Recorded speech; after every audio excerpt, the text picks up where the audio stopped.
இன்னைக்கு காலையில முதலமைச்சர் விஜய் அவர்கள், அவர் வேலை செய்யக்கூடிய அந்த தலைமைச் செயலகம், அங்க வந்து இறங்குன விஜய் அவர்கள், அவர பார்த்த அங்க இருந்த அரசு ஊழியர்கள், அதிகாரிகள் எல்லாருமே ரொம்ப பெரிய அளவுல அதிர்ச்சி அடைஞ்சு போயிருக்காங்க.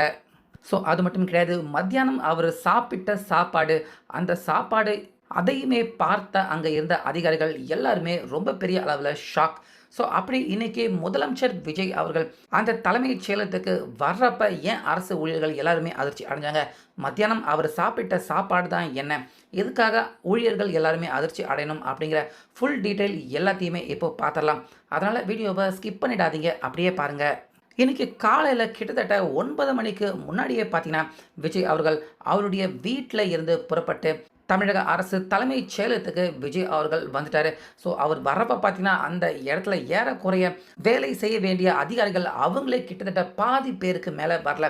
ஆனா, ஒரு முதலமைச்சராக இருக்கக்கூடிய அந்த இடத்துல இருக்கிற விஜய் அவர்கள் கிட்டத்தட்ட பாதி பேர் இன்னும் அவங்களுடைய வேலைக்கு வரல. ஏன்னா 9:30, 10 மணிக்கு தான் எல்லாருமே அவங்க வேலை நேரம் துவங்குது. அப்பதான் வருவாங்க.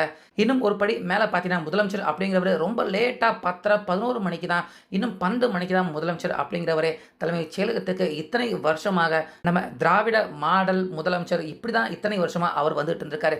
ஆனா, இன்னைக்கு காலையில டான்னு 9 மணி ஆகறதுக்கு முன்னாடியே விஜய் அவர்கள் அங்க அவர் வேலை செய்யக்கூடிய தலைமைச் செயலகத்துக்கு அவரு வந்திருக்காரு. இது அங்க இருந்த அரசு ஊழியர்கள், வேலை பண்றவங்க எல்லாரையுமே ரொம்ப பெரிய அளவுல, ரொம்ப ரொம்ப பெரிய அளவுல அதிர்ச்சி அடைய வச்சிருக்கு. என்னடா இது இப்படிப்பட்ட ஒரு முதலமைச்சரா அப்படின்னு எல்லாரையுமே வியக்கவும் வச்சிருக்கு. அதோட மட்டும் முடிஞ்சிடல. வந்த முதல்வர் விஜய் அவர்கள் பார்த்தீங்கன்னா, கையிலேயே அவர் ஒரு அரசு ஊழியர் அப்படிங்கிற மாதிரி ஒரு சாப்பாட்டு கேரியரையும் எடுத்துட்டு வந்திருக்காரு. அதாவது வீட்ல இருந்தே சாப்பாட்ட எடுத்துட்டும் வந்திருக்காரு விஜய் அவர்கள். இதையுமே பார்த்தீங்கன்னா, சத்தியமா யாருமே எதிர்பார்க்கல. என்னடா இது ஒரு அரசு ஊழியர், ஏன்னா இவர்கிட்ட தான் கவர்மெண்ட்டே இருக்கு. ஆனா இவர் ஒரு சாதாரண அரசு ஊழியர் அப்படிங்கிற மாதிரி கையில மத்தியான சாப்பாட்ட கட்டிட்டு வந்திருக்காரு அப்படின்னு எல்லாருமே பார்த்துருக்காங்க. ஆனாலுமே சரின்னு விட்டுட்டாங்க. ஆனா இன்னைக்கு மத்தியானம் அங்க தலைமைச் செயலகத்திலேயே பார்த்தீங்கன்னா, அவர் வேலை செய்ற அந்த இடத்திலேயே உட்காந்து முதல்வர் விஜய் அவர்கள் சாப்பிட்டுருக்காரு. எப்படி சாப்பிட்டுருக்காரு? என்ன சாப்பிட்டுருக்காரு? அப்படின்னு பார்த்தீங்கன்னா, ஒண்ணுமில்ல. தயிர் சாதம், ஊறுகாய் இத வச்சுக்கிட்டு சாப்பிட்டுருக்காரு. இப்ப சாதாரணமா தமிழகத்தில இருக்கிற ஒரு சாதாரண அரசு ஊழியர்கள் அவங்களுக்கே பார்த்தீங்கன்னா, மத்தியான சாப்பாடு சூடா வீட்ல இருந்து பிரிப்பேர் பண்ணி யாராவது கொண்டாந்து குடுப்பாங்க. இல்லன்னா எப்படியாவது அந்த சாப்பாடு வந்துரும். சூடா வீட்ல சமைக்கிற சாப்பாட தான் அரசு ஊழியர்கள் அவங்களே டெய்லி மத்தியானம் சாப்பிட்டுட்டு இருக்காங்க. ஆனா விஜய் அவர்கள் பார்த்தீங்கன்னா, காலையில சமைத்த அதுவும் அந்த தயிர் சாதம், ஊறுகாய கடிச்சுக்கிட்டு சாப்பிட்டுக்கிட்டு விஜய் அவர்கள் இன்னைக்கு மத்தியான சாப்பாட்ட சாப்பிட்டுருக்காரு அப்படிங்கிறத அங்க இருக்கிற அரசு ஊழியர்கள் அவங்களாலேயே யாராலையுமே நம்ப முடியல. இந்த விஷயம் பார்த்தீங்கன்னா, ரொம்ப வேகமா தற்போது வெளிய பரவிக்கிட்டு இருக்கு. சாதாரண மக்கள் எல்லாருமே விஜய் அவர்கள் மத்தியான சாப்பாடு இவ்வளவு சிம்பிளா அவர் சாப்பிட்டுருக்காரா? ஏன்னா இன்னைக்கு மத்தியான சாப்பாடு நம்மள எத்தன பேர் தயிர் சாதம், ஊறுகாவ சாப்பிட்டுருப்போம்? கண்டிப்பா நம்மள பல பேர் சாப்பிட்டுருக்க மாட்டோம். ஆனா ஒரு நாட்டின் முதலமைச்சராக இருக்கக்கூடிய விஜய் அவர்கள் காலையில அவரு சீக்கிரமா அவருடைய வேலை ஆஃபீஸுக்கு வந்தது மட்டும் இல்லாம, கையிலேயே சாப்பாட்ட எடுத்துட்டு வந்திருக்காரு. அந்த சாப்பாட்ட அவரே மத்தியானம் எடுத்து வச்சு சாப்பிட்டுருக்காரு. சாப்பிட்ட சாப்பாடு என்ன அப்படின்னு பார்த்தீங்கன்னா, வெறும் தயிர் சாதம், ஊறுகாய் தான். அந்த அளவுக்கு ஒரு சாதாரண ரொம்ப ரொம்ப சாதாரணமான ஒரு முதலமைச்சராக விஜய் அவரு இருக்காரு அப்படிங்கிறத இதன் மூலியமாக தெள்ளத் தெளிவாக புரிஞ்சுக்க முடியுது.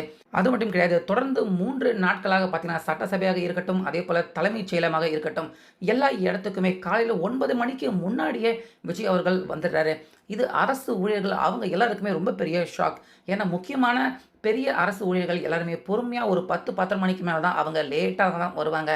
ஆனா முதலமைச்சர் அவரே 9 மணிக்கு முன்னாடி வராரு அப்படிங்கிறப்ப, அவங்க எல்லாருமே இனிமேல் சீக்கிரமா டைம் பங்க்சுவாலிட்டி மெயின்டெயின் பண்ண வேண்டிய அந்த கட்டாயத்துக்கு தள்ளப்பட்டிருக்காங்க.